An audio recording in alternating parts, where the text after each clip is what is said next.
Hello, and welcome to the VloggingPod.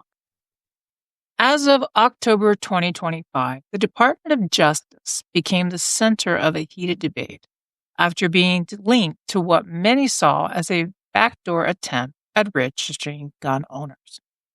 Through a court case known as Reese versus ATF, the DOJ stood behind a judgment that, at least for the short time, required major gun rights organizations to hand over verified membership lists.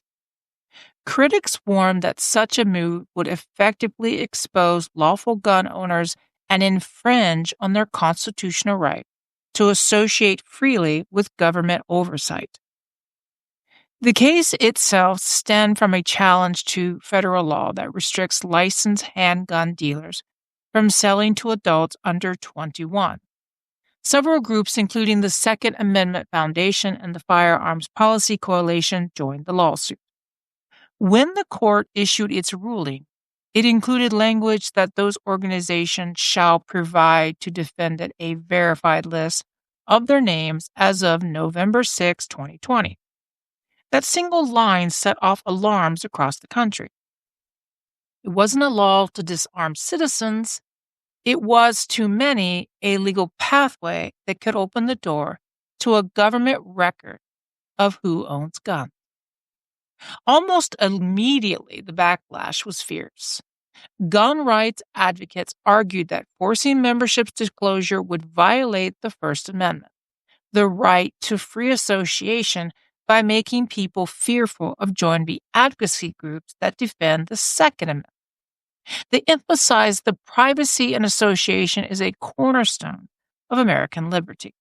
Even the Department of Justice soon appeared to recognize the constitutional tension. In a rare turn, the DOJ turned the plaintiffs in filing a joint motion asking the court to amend its own judgment, changing shall provide to may provide, and affirming that the government does not, as general policy, compel disclosure of the identity of members of private organizations. That amendment mattered. It signaled that the DOJ was stepping back from what could have been interpreted as a broad attempt to catalog lawful gun owners. Finally, the court vacated that, officially erased it, the order that had required the list to be turned over. By vacating that section, the judge effectively wiped it off the record, ensuring that no list of members could be submitted and no precedent for forced disclosure would stand. Legally speaking, this is a First Amendment victory.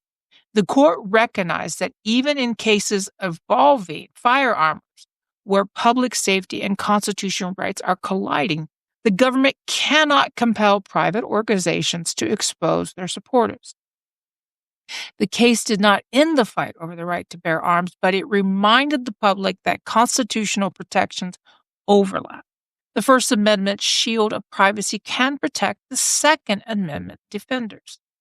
For everyday citizens, this moment was more than just courtroom language. It was a glimpse of how quickly a technical phrase in a judgment can test the boundaries between governmental authority and personal liberty.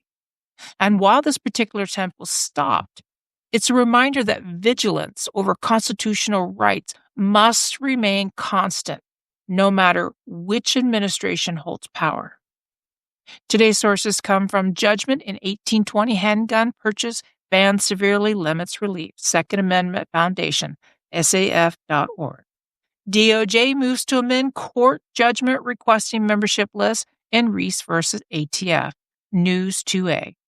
Order demanding protection of SAF memberships list vacated, Second Amendment Foundation, SAF.org. Thank you for listening. Until next time, bye-bye for now.